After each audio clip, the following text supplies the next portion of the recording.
Chers amis, je suis heureux de vous retrouver aujourd'hui et nous allons aborder le chapitre 14 du livre d'Apocalypse. Et il va commencer sur un tableau plus heureux et plus joyeux que ce que nous avons vu jusqu'à présent, puisqu'il s'agit de décrire le peuple de Dieu. Alors je vous invite à lire avec moi les 5 premiers versets du chapitre 14. Je regardais et voici, l'agneau de Dieu se tenait sur la montagne de Sion et avec lui 144 000 personnes qui avaient son nom et le nom de son Père écrit sur leur front. Et j'entendis du ciel une voix, comme un bruit de grosses eaux, comme le bruit d'un grand tonnerre, et la voix que j'entendis était comme celle de joueurs de harpe jouant de leur harpe. Ils chantent un cantique nouveau devant le trône et devant les 4 êtres vivants et les vieillards. Et personne ne pouvait apprendre le cantique si ce n'est les 144 000 qui avaient été rachetés de la terre. Ce sont ceux qui ne se sont pas souillés avec des femmes, car ils sont vierges. Ils suivent l'agneau partout où il va. Ils ont été rachetés d'entre les hommes comme des prémices pour Dieu et pour l'agneau. Et dans leur bouche, il ne s'est point trouvé de mensonge, car ils sont irrépréhensibles. Voilà un beau texte qui nous décrit le peuple de Dieu de la fin, la dernière génération, celle qui va annoncer les derniers messages. Et en effet, dans la suite du texte, ce sont 3 messages qui nous sont donnés, déclamés par 3 anges, mais ces messagers peuvent bien être les 144 000. Ces 144 000, nous les avons déjà rencontrés. Au chapitre 7, ils ont été scellés, mais nous en reparlerons. Ils ont le sceau de Dieu sur leur front, et ils sont sur la montagne de Sion. La montagne de Sion, bien sûr, c'est un lieu, c'est à Jérusalem, mais on ne sait pas exactement où se trouve la montagne de Sion. Et même si on le savait, ça n'a pas beaucoup d'importance parce qu'en réalité, il s'agit d'une expérience spirituelle. Et j'aimerais vous montrer un certain nombre de textes qui explicitent ce que je viens de vous dire. Alors, je vous invite à lire quelques-uns de ces textes. Le premier se trouve dans le livre du prophète Sophonie, au chapitre 3, et les versets 11 à 13. « En ce jour-là, tu n'auras plus à rougir de toutes tes actions par lesquelles tu as péché contre moi. Car alors j'ôterai du milieu de toi ceux qui triomphaient avec arrogance, et tu ne t'enorgueilliras plus sur ma montagne sainte. Je laisserai au milieu de toi un peuple humble et petit, qui trouvera son refuge dans le nom de l'Éternel.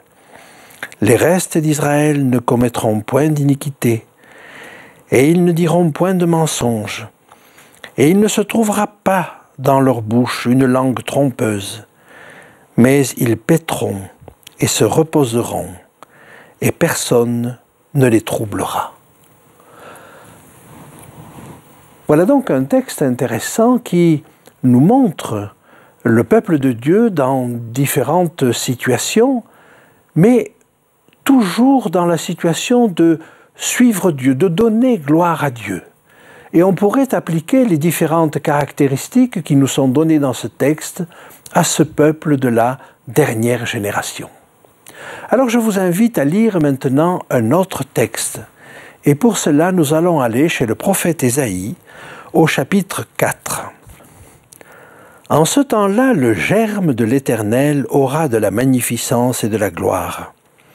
Et le fruit du pays aura de l'éclat et de la beauté pour les réchappés d'Israël. Pour les restes de Sion, les restes de Jérusalem seront appelés saints. Quiconque à Jérusalem sera inscrit parmi les vivants. Après que le Seigneur aura lavé les ordures de la fille de Sion et purifié Jérusalem du sang qui est au milieu d'elle, par le souffle de la justice et par le souffle de la destruction. L'Éternel établira sur toute l'étendue de la montagne de Sion et sur les lieux d'assemblée une nuée fumante pendant le jour et un feu de flammes éclatantes pendant la nuit, car tout ce qui est glorieux sera mis à couvert. Il y aura un abri pour donner de l'ombre contre la chaleur du jour, pour servir de refuge et d'asile contre l'orage et la pluie. Voilà un texte qui nous montre plusieurs éléments de ce peuple de Dieu extrêmement intéressants. D'abord, le fruit du pays aura de l'éclat. Le fruit du pays, c'est aussi le peuple de Dieu, et il aura de l'éclat. Et puis nous retrouvons la notion d'un reste, des réchappés d'Israël, les restes de Jérusalem. Et nous sommes donc bien dans le contexte de ce peuple qui reste. Son nom est inscrit parmi les vivants, ça nous l'avons vu, et nous avons vu qu'il y en a qui ne sont pas inscrits dans le livre de vie, mais eux, ils sont inscrits. Et puis, ils sortent d'une période difficile, où le peuple de Dieu a été épuré par le souffle de la justice ou par le souffle de la destruction, nous est-il dit. Et il est possible que le peuple de Dieu passe par des épreuves avant d'arriver à cette situation où il fait vraiment honneur à Dieu. Alors je vous invite à lire encore un autre texte, toujours chez le prophète Ésaïe, au chapitre 24, verset 23. La lune sera couverte de honte et le soleil de confusion, car l'Éternel des armées régnera sur la montagne de Sion et à Jérusalem, resplendissant de gloire en présence de ses anciens. Si je vous ai cité ce texte, c'est parce que nous trouvons là la notion du règne de Dieu. Et en effet, sur ce peuple-là, Dieu règne complètement.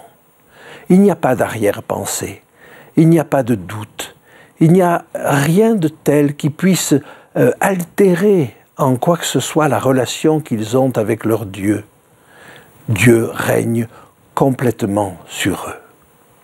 Mais regardons encore d'autres textes, toujours chez le prophète Ésaïe. Ésaïe 56.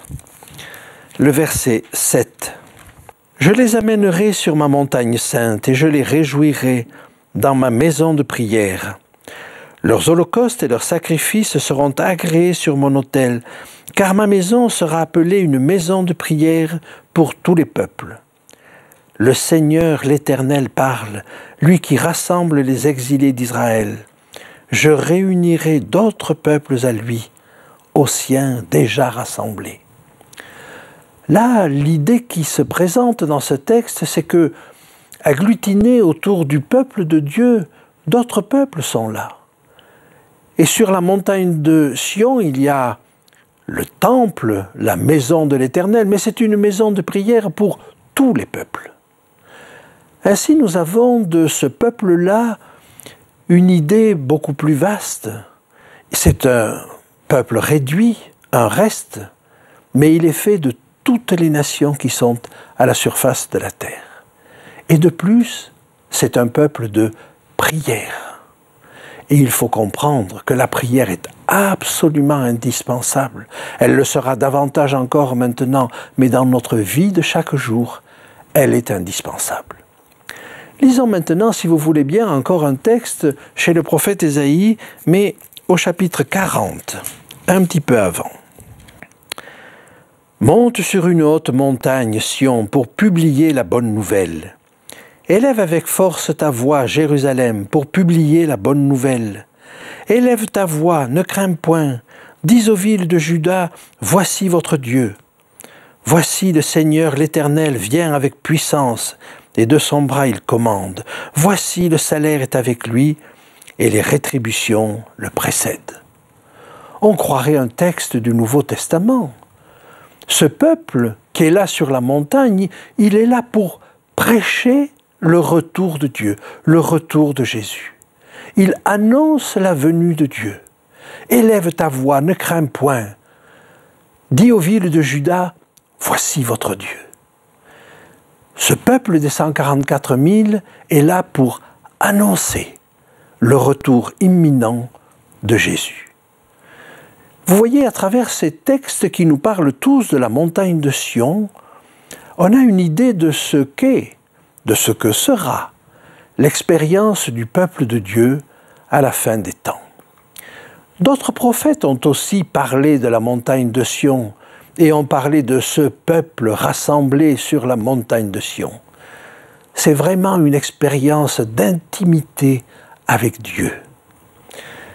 Je vous propose de relire, parce que nous l'avons déjà lu, un texte riche en enseignements qui est celui du prophète Joël au chapitre 2.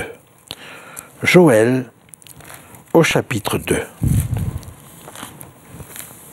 Verset 28. Après cela, je répandrai mon esprit sur toute chair. Vos fils et vos filles prophétiseront. Vos vieillards auront des songes et vos jeunes gens des visions. Même sur les serviteurs et sur les servantes dans ces jours-là, je répandrai mon esprit. Je ferai paraître des prodiges dans les cieux et sur la terre, du sang, du feu et des colonnes de fumée. Le soleil se changera en ténèbres et la lune en sang, avant l'arrivée du jour de l'Éternel, de ce jour grand et terrible. Alors quiconque invoquera le nom de l'Éternel sera sauvé. Le salut sera sur la montagne de Sion et à Jérusalem, comme a dit l'Éternel, et parmi les réchappés que l'Éternel appellera. Ce texte nous montre une fois de plus un reste des réchappés. Mais nous allons voir qu'il y a d'autres éléments dans ce texte intéressants. Ils sont sur la montagne de Sion, une fois de plus. Mais ils ont reçu la pluie de l'Esprit. Ces 144 000 ont reçu la pluie de l'Esprit. Ils ont reçu le sceau de Dieu et ils ont reçu la pluie de l'Esprit. Et puis, ils sont tout un peuple, tous ensemble, tous unis, dans un même esprit. Puisque les jeunes, les vieux, les moins jeunes, et puis les hommes, les femmes, les serviteurs, les servantes, tout le peuple sans exception est animé du même esprit. Il y a donc une unité profonde dans ce peuple-là. J'aimerais encore vous citer un autre texte qui se trouve toujours dans le livre de Joël, au chapitre 3 et au verset 16, et qui nous montre que Dieu sera un refuge pour son peuple en ce temps-là. De Sion rugit l'Éternel, de Jérusalem il fait entendre sa voix. Les cieux et la terre sont ébranlés, mais l'Éternel est un refuge pour son peuple, un abri pour les enfants d'Israël. Alors je pourrais encore citer d'autres textes, mais nous avons là un florilège de textes qui nous donne une bonne idée de ce que sera le peuple de Dieu de la dernière génération. Maintenant, avançons un petit peu. Le verset 1er du chapitre 14 nous donne une autre indication. Ils avaient son nom et le nom de son père écrit sur leur front. C'est cela, le sceau de Dieu. Le sceau de Dieu n'est pas autre chose que le nom de Dieu, le nom du Père et le nom du Fils. Nous les avions vus au chapitre 7, et ils recevaient le sceau de Dieu, mais on ne nous avait pas encore dit ce qu'était ce sceau. Eh bien, nous le savons. Nous avons une petite indication supplémentaire dans le texte de la lettre à Philadelphie au chapitre 3 et au verset 12. Et il nous était dit, celui qui vaincra, je ferai de lui une colonne dans le temple de mon Dieu, et il n'en sortira plus. J'écrirai sur lui le nom de mon Dieu, le nom de la ville de mon Dieu, de la nouvelle Jérusalem qui descend du ciel d'auprès de mon Dieu, et mon nom nouveau. Donc, outre le nom du Père et du Fils, il y a aussi le nom de la nouvelle Jérusalem. Bien, avançons un petit peu encore et abordons maintenant la description de ces 144 000. La première chose dont on va nous parler, c'est leur voix. Je lis avec vous. « Et j'entendis du ciel une voix, comme un bruit de grosses eaux, comme le bruit d'un grand tonnerre. Et la voix que j'entendis était comme celle de joueurs de harpe jouant de leur harpe. Alors, une voix forte comme le bruit d'un grand tonnerre, c'est en général, dans la parole de Dieu, la voix de Dieu. Mais c'est aussi la voix que nous pouvons entendre chez une foule que nous verrons plus tard au chapitre 19, et je vous invite à le lire avec moi, au chapitre 19 et au verset 6. « Et j'entendis comme une voix d'une foule nombreuse, comme le bruit de grosses eaux et comme le bruit de fort tonnerre, disant Alléluia, car le Seigneur notre Dieu Tout-Puissant est entré dans son règne. » Cette foule qui loue Dieu et qui reconnaît que Dieu est entré dans son règne, c'est la même que nous avons ici. Ces 144 000 ne sont autres que la foule que nous voyons au chapitre 19. Maintenant, j'aimerais vous montrer aussi que c'était la voix de Jésus. Quand nous regardons au premier chapitre, à la vision inaugurale, chapitre 1, verset 15, Jésus nous est décrit comme ayant une voix comme le bruit des grandes eaux. En d'autres termes, ce peuple a la voix de Dieu, la voix de Jésus. Il a une voix aussi puissante que le bruit des grandes eaux. Maintenant, il a une deuxième caractéristique. Et cette deuxième caractéristique semble aller à l'opposé de la voix comme le bruit des grandes eaux. Il a la voix comme celle de joueurs de harpe. Alors les joueurs de harpe, nous les avons déjà rencontrés au chapitre 5. Ce sont les 24 anciens qui se tiennent autour du trône de Dieu. Mais on les retrouvera également un petit peu plus loin, au chapitre 15. Et c'est une foule qui se tient devant le trône de Dieu, comme les 24 anciens. Et cette foule n'est autre que les 144 000. Et j'aimerais maintenant attirer votre attention sur un aspect particulier de ce jeu de harpe.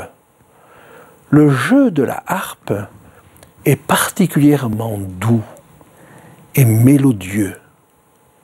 Et Dieu lui-même avait permis à David d'apaiser le mauvais esprit qui agitait parfois Saül. Je vous invite à lire cela dans le premier livre de Samuel, au chapitre 16 et au verset 16. Que mon Seigneur parle, tes serviteurs sont devant toi, ils chercheront un homme qui sache jouer de la harpe, et quand le mauvais esprit de Dieu sera sur toi, il jouera de sa main, et tu seras soulagé. Et l'homme qu'on va trouver n'est autre que David. Et David va jouer de la harpe quand le mauvais esprit de Dieu, comme nous dit le texte, agitera Saül. Verset 23. Et lorsque l'esprit de Dieu était sur Saül, David prenait la harpe et jouait de sa main. Saül respirait alors plus à l'aise et se trouvait soulagé, et le mauvais esprit se retirait de lui. N'avons-nous pas là un exemple extraordinaire de ce que peut faire un peuple de Dieu? Celui qui suit l'agneau partout où il va, celui qui obéit au commandement de Dieu, eh bien ce peuple-là est un soulagement pour ceux qui l'entourent. Et dans un monde en folie, dans un monde sujet à l'angoisse, à la peur, le peuple de Dieu sera comme un joueur de harpe, celui qui apaise, celui qui calme, celui qui amène le réconfort, celui qui amène la paix. Alors, qu'il me soit permis de rapprocher ces deux éléments.